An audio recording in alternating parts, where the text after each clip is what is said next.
Keterlibatan ulama dalam perjuangan merebut, mempertahankan, dan mengisi kemerdekaan telah banyak terekam dalam lembaran sejarah Indonesia.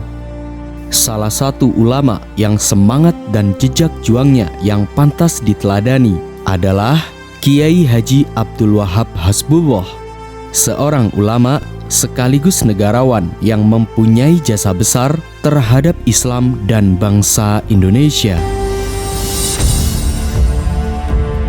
Selain salah satu pendiri organisasi Nahdlatul Ulama serta beberapa organisasi lainnya, beliau juga dikenal sebagai ulama yang berjiwa aktivis dengan julukan Sang Singa Podium dari Jombang, sekaligus politisi dan cendekiawan yang dikenal kontroversi.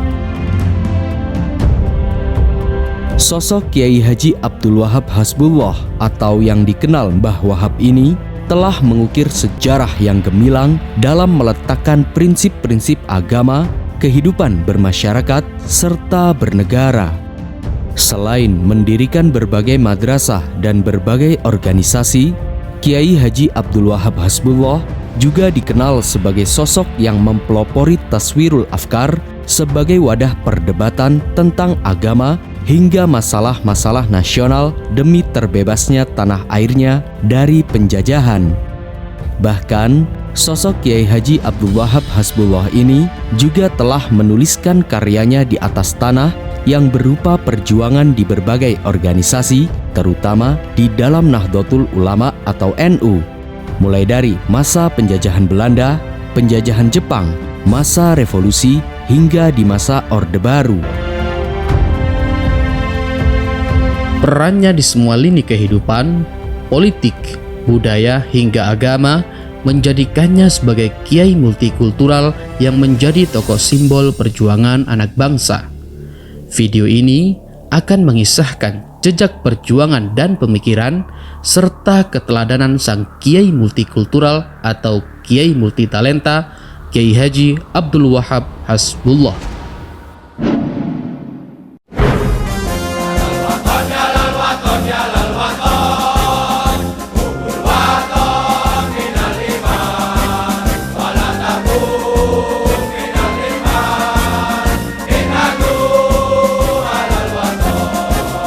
Ini adalah Mars Yalal Waton yang merupakan karya Kiai Haji Abdul Wahab Hasbullah.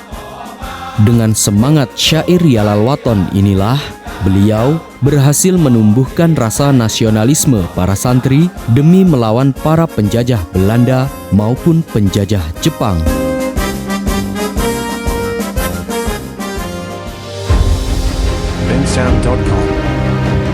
Bersama dengan Hadratus Syekh Kiai Haji Hasyim Asy'ari, Kiai Haji Abdul Wahab Hasbullah juga turut mendirikan dan mengembangkan organisasi besar di Indonesia, yakni Organisasi Nahdlatul Ulama atau NU atau Kebangkitan Ulama selama beberapa dekade. Selain itu, sosok Kiai Haji Abdul Wahab Hasbullah ini juga salah satu dari sekian ulama yang mendirikan beberapa organisasi Islam lainnya, di antaranya organisasi MIAI atau Majelis Islam ala Indonesia pada masa penjajahan Belanda hingga Majelis Syuro Muslimin Indonesia atau Masyumi pada masa penjajahan Jepang. Kesadaran akan pentingnya kemerdekaan telah lama menjadi kesadaran yang dihayati dan diperjuangkan oleh banyak ulama, tidak terkecuali oleh Kiai Haji Abdul Wahab Hasbullah. Pada masa revolusi kemerdekaan Indonesia misalnya, untuk mempertahankan kemerdekaan serta melawan para penjajah, Kiai Haji Abdul Wahab Hasbullah bersama Hadratus Syekh Kiai Haji Hasyim Asy'ari serta Kiai Abbas Cirebon kian merumuskan resolusi jihad sebagai dukungan terhadap perjuangan kemerdekaan. Sehingga dengan resolusi jihad inilah seluruh rakyat semesta yang terdiri dari santri, ulama, hingga para pejuang dari berbagai wilayah pada bulan November 1945 ikut serta berperang melawan pasukan gabungan Nika dan Inggris yang ingin kembali menjajah Indonesia.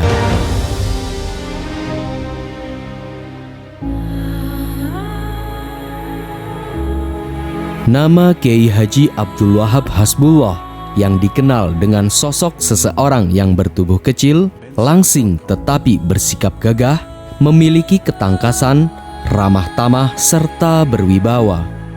Kulitnya yang hitam tidak mengurangi sinar wajahnya yang menyimpan sifat kasih sayang kepada sesama. Kiai Haji Abdul Wahab Hasbullah yang lahir di kota Jombang pada tanggal 31 Maret 1888 ini merupakan putra dari pasangan Kiai Haji Hasbullah Said, pengasuh pesantren Tambak Beras Jombang, Jawa Timur, dengan Nyai Latifah.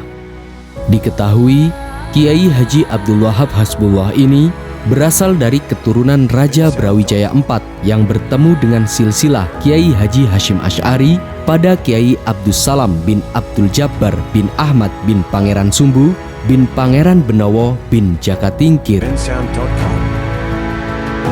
Sosok Kiai Haji Abdul Wahab Hasbullah muda ini dikenal dengan tipikal santri muda dan ulama yang bercita-cita tinggi.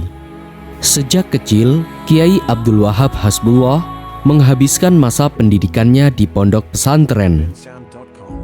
Kemauan yang keras untuk menimba ilmu sebanyak-banyaknya tampak semenjak masih kecil, yang mana beliau dengan tekun dan cerdas memahami berbagai ilmu yang dipelajarinya. Bahkan kecerdasannya juga dilengkapi dengan ilmu retorika berpidato dan menguraikan masalah yang menyebabkan beliau memiliki kemampuan di dalam berbicara.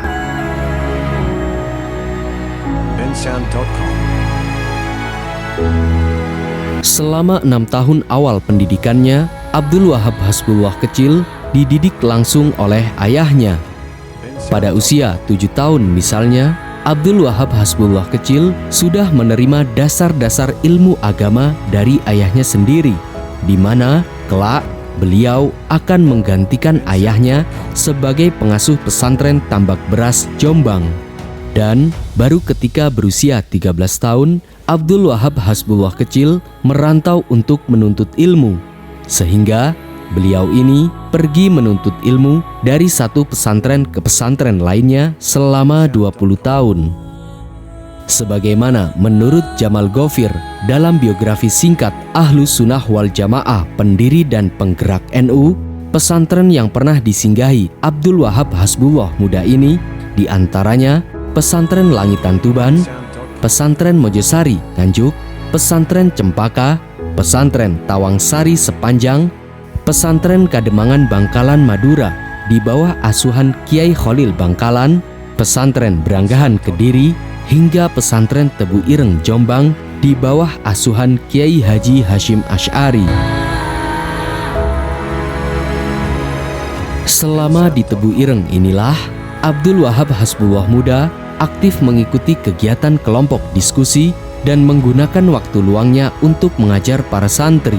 Dengan begitu, beliau mencurahkan hampir seluruh waktunya untuk mengembangkan kemampuannya.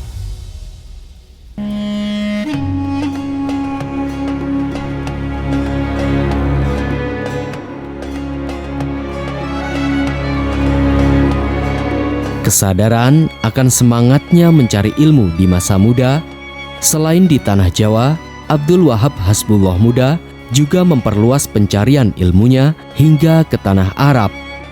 Di tanah suci Mekah inilah beliau belajar kepada Syekh Mahfud Termas, Syekh Ahmad Khotib Minangkabawi, Syekh Baki Al-Jukjawi, Syekh Muhtarom Banyumas, Syekh Asy'ari Bawean, dan Syekh Said Al-Yamani. Kendati demikian, meskipun jauh di negeri orang dan di masa belajar, Abdul Wahab Hasbullah muda juga memiliki perhatian besar terhadap kondisi tanah airnya yang masih dalam jajahan Belanda.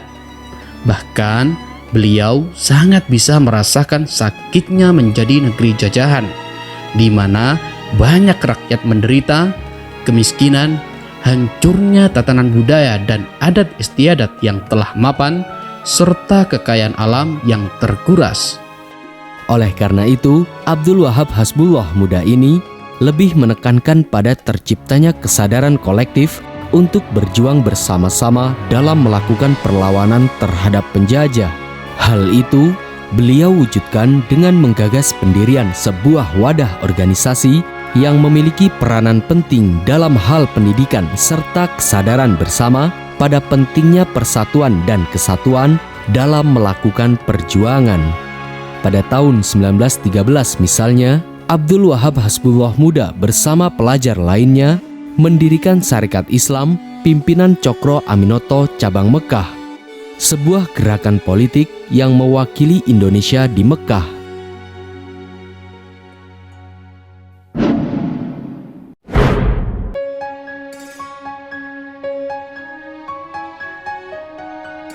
Selepas pulang menuntut ilmu di Tanah Suci Mekah, Abdul Wahab Hasbullah Muda tidak langsung menetap di Tambak Beras, Jombang, Jawa Timur. Beliau memilih tinggal di Surabaya yang kemudian mendirikan berbagai madrasah hingga organisasi. Sejak saat itulah Abdul Wahab Hasbullah Muda dikenal sebagai sosok kiai muda multikultural yang memiliki jiwa pemimpin. Pada tahun 1914 misalnya, ketika Kiai Abdul Wahab Hasbullah kembali ke Indonesia, beliau bersama Kiai Mas Mansur, tokoh Islam modern, mendirikan madrasah. Hingga tahun 1941, beliau juga kerap mendirikan Taswirul Afkar, yaitu suatu kelompok diskusi dan sebuah wadah perdebatan yang bukan hanya tentang agama, akan tetapi juga mengenai persoalan-persoalan nasional. Kebebasan berpikir dan berpendapat yang dipelopori Kiai Abdul Wahab Hasbullah dengan membentuk Taswirul Afkar ini merupakan warisan penting bagi kaum muslimin Indonesia. Bahkan, keberadaan Taswirul Afkar ini memunculkan kesadaran akan kondisi bangsa yang sedang dijajah oleh kaum imperialis, bahwa penjajahan yang terjadi pada bangsa Indonesia tidak sesuai dengan ruh kemanusiaan dan menodai harkat serta martabat kehidupan berbangsa dan bernegara. Oleh karena itu, Kiai Abdul Wahab Hasbullah sangat prihatin dengan kondisi pendidikan di tanah air yang tidak mengalami perubahan dan kemajuan. Dengan semangat mentasarufkan kehidupannya, beliau melakukan perubahan drastis dalam perjuangannya. Salah satunya yakni mengembangkan sektor pendidikan. Pada tahun 1916 di kampungnya di Kertopaten, Surabaya misalnya, Kiai Abdul Wahab Hasbullah mendirikan madrasah bernama Nahdlatul Wathon, yang mana cabang-cabangnya hingga berada di berbagai kota di Jawa selama dekade berikutnya. Antara lain Madrasah Ahlul Wathon di Wonokromo, Madrasah Farul Wathon di Gresik, Madrasah Hidayatul Wathon di Jombang, dan Madrasah Kitabul Wathon di Surabaya. Selain itu, Kiai Abdul Wahab Hasbullah yang juga seorang pedagang, pada tahun 1918 mendirikan Badan Kerjasama Perdagangan antara pedagang-pedagang Islam dari Jombang dan Surabaya, yakni Nahdlatul Tujar atau Kebangkitan Para Pedagang.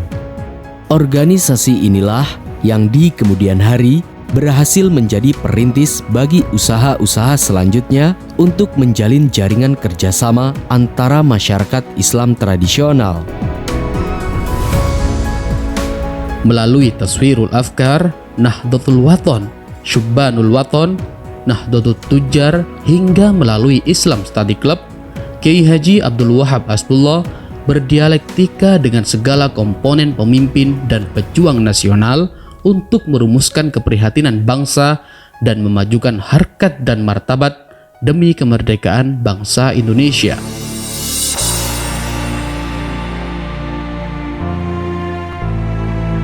Tidak hanya bergiat dalam dunia pendidikan dan perdagangan, sosok Kiai Abdul Wahab Hasbullah ini juga merupakan tokoh yang sangat peduli dengan berbagai bidang seperti kemasyarakatan, sosial, dan politik. Pada tahun 1926 misalnya, saat pergerakan tanah air masih terjajah Belanda, Kiai Haji Abdul Wahab Hasbullah dan para ulama lainnya seperti Kiai Haji Bisri Sansuri dan Kiai Haji Hashim Asy'ari memprakarsai berdirinya Nahdlatul Ulama atau NU atau Kebangkitan Ulama. Lewat Nahdlatul Ulama inilah Kiai Abdul Wahab Hasbullah bersama Kiai Haji Hashim Asy'ari dan ulama lainnya tidak hanya berperan besar dalam mengorganisir dan menyatukan umat Islam. Dalam perkembangannya kemudian, NU juga ikut berkontribusi dalam menyelesaikan persoalan-persoalan nasional. Dalam mengembangkan organisasi Nahdlatul Ulama di kalangan pemuda-pemuda NU, Kiai Abdul Wahab Hasbullah juga mendirikan organisasi Subbanul Waton atau Pemuda Tanah Air, yang mana organisasi inilah yang di kemudian hari menjadi cikal bakal lahirnya gerakan pemuda Ansor setelah sebelumnya mengalami perubahan nama. Di antaranya Persatuan Pemuda Nahdlatul Ulama atau PPNU, Pemuda Nahdlatul Ulama atau PNU, dan Ansor Nahdlatul Ulama atau ANO.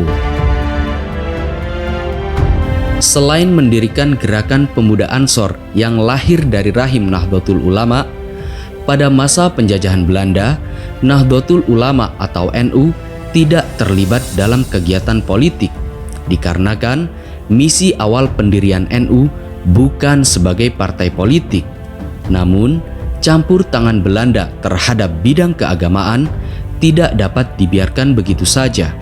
Akhirnya, tindakan Belanda ini menuai respon dari berbagai ulama dan organisasi Islam. Oleh karena itu, Kiai Abdul Wahab Hasbullah dan beberapa ulama lainnya memprakarsai membentuk sebuah kerangka kelembagaan untuk menyatukan komunikasi dan musyawarah dengan teratur. Lembaga ini dinamakan Majelis Islam Ala Indonesia atau MIAI yang didirikan di Surabaya pada tanggal 21 September 1937 yang berisikan berbagai organisasi Islam seperti Nahdlatul Ulama, Muhammadiyah, dan Partai Sarekat Islam. Setelah itulah Nahdlatul Ulama masuk hitungan sebagai gerakan politik.